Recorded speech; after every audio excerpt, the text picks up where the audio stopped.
Welcome to the Min Effect episode 12 podcast where I've been talking about sports and games. Now games. I haven't really talked about games yet, but I'm gonna get to that because this is a hot time for the NFL that I've been talking about. Recently started this podcast and I've been looking at the NFL scouting combine a lot lately. That's why I haven't uploaded a video in a few days because I've been trying to analyze every player. I would watch this NFL combine and I don't care who the player is. I'm just wondering how they can fit into the Vikings team. I mean, I was watching Derek Brown. I was like, how is he going to fit into the Vikings team? There's no way we're going to get him. I just want to know. It's just my brain works like that. I just want to look for the positive things and then also look to the realistic things. So I've selected 5 quarterbacks because I've talked on how the Vikings need another quarterback for next year. I don't care if it's from free agency or the draft, but we need someone to play Kirk for his job.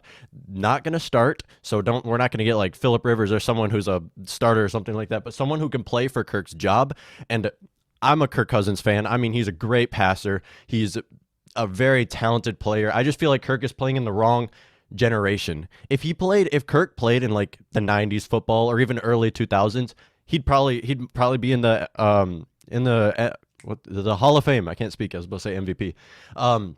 He'd probably make the Hall of Fame. I mean, he has a John Elway, Brett Favre type of play style. Great thrower, great release, can throw a beautiful deep ball, do a lot of things, hit wide receivers at full stride, and it's why we brought him into the team. That's why I was a fan of bringing Kirk Cousins into the team, but with our offensive line, it's kind of showed that he has a lot of flaws because of this offensive line.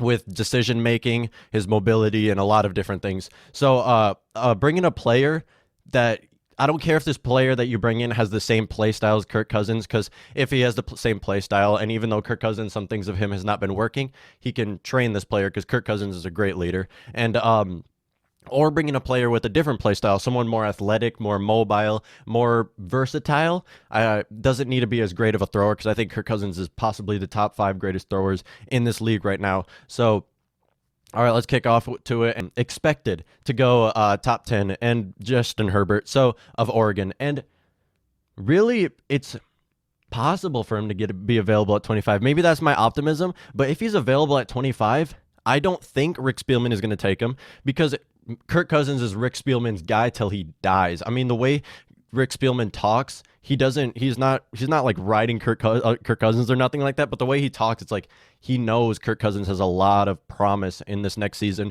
and I don't think we're going to use a first round pick on a quarterback, which is totally fine with me, but if Justin Herbert is available at 25, how do you not? I mean, Justin Herbert is so athletic.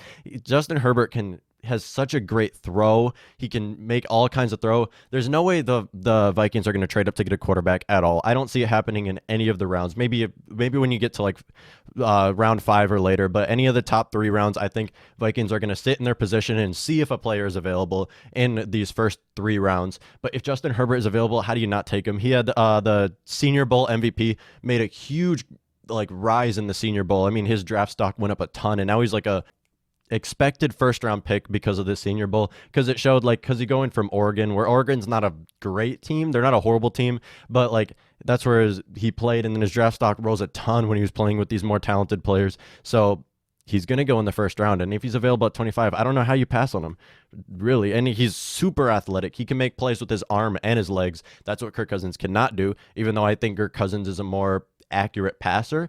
Kirk Cousins is better at hitting receivers at full stride. He's a little bit delayed on that. However, that's very workable. I mean, if you take Justin Herbert and let him sit in the first year of his rookie season and learn and try to really improve in those spots. I mean, our receiving core is great enough for him to really improve, and I think Justin Herbert would fit very well in this Minnesota Vikings offense.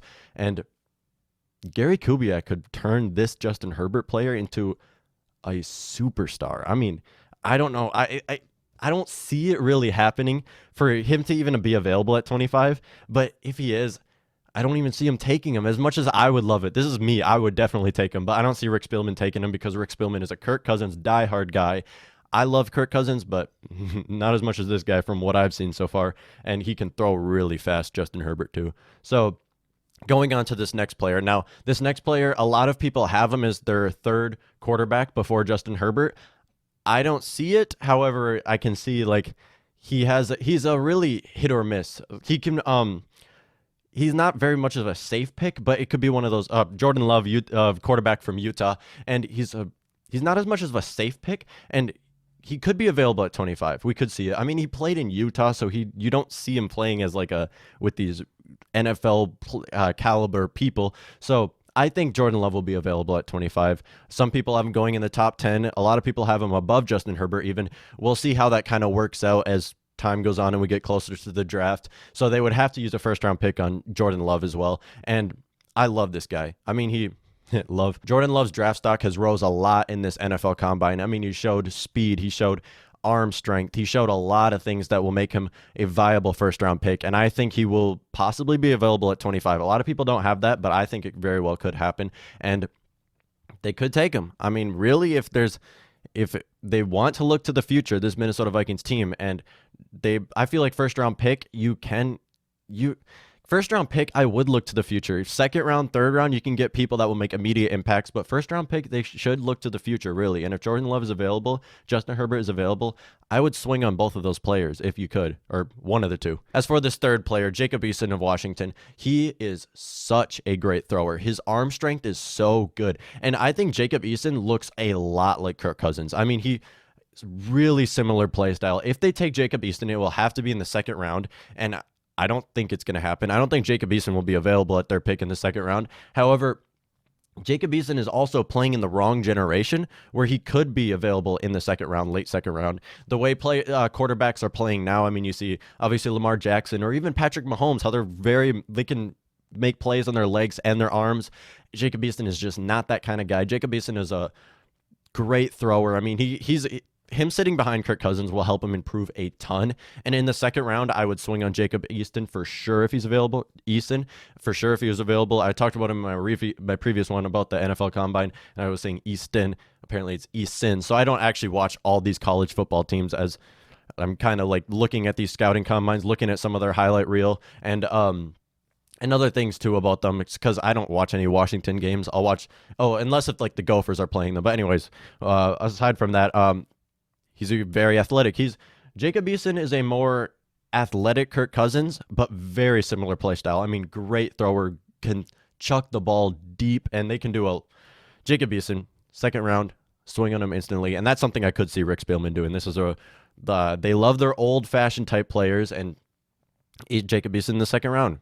Take him. As for this next one, the fourth one, this is my fourth ranked quarterback that the Vikings could take. I'm not going to put like Joe Burrow or Tua on this list because there's no way they're going to be available at anywhere the Vikings are going to take, and they could trade up for those players. However, it's not going to happen.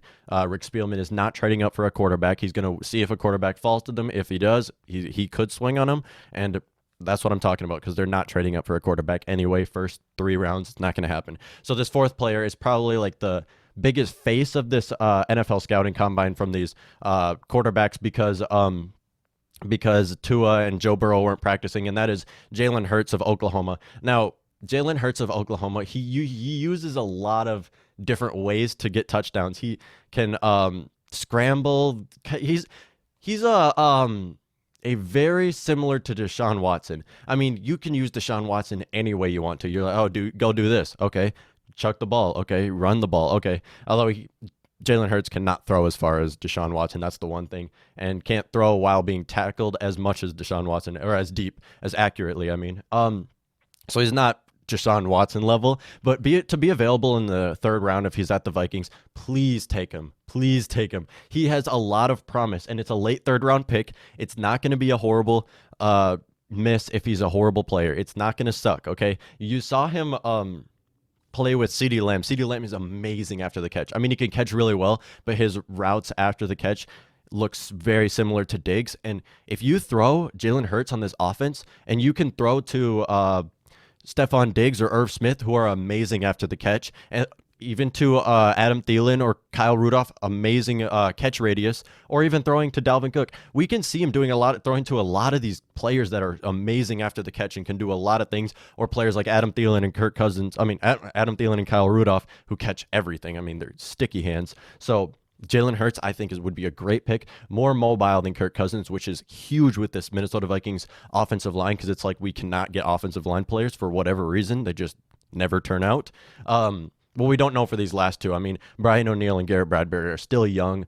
However, they're definitely good enough for starters. I'm looking at these other positions like our guards, left tackle. Riley Reef does not look good. Don't start him, please. Get a new left tackle. Anyways, aside from that, I would take Jalen Hurts in the third round, and this is probably the most likely to happen out of any of these players because Rick Spielman, I think, should take a player in the third round, and I think he will because a quarterback in the third round if this player is available to really play for Kirk's job because I think at this point it's very obvious that you need someone to play for Kirk's job. He plays better with a chip on his shoulder. He needs someone to compete for his job so he can really just like perform because we've seen so much promise from this player, and with a better offensive line, I think it would really show how great he is. However, Minnesota Vikings are cursed at the offensive line position, so Jalen Hurts would be huge. So that's like every Minnesota Vikings fan that's watching this, just pray that Jalen Hurts will be available in the third round. It's very unlikely, but it could happen, and that'd be amazing. As for this last player, Jake Fromm from Georgia, this is a player that in my mock draft, I had the Panthers trading into the first round with the Chiefs to take him.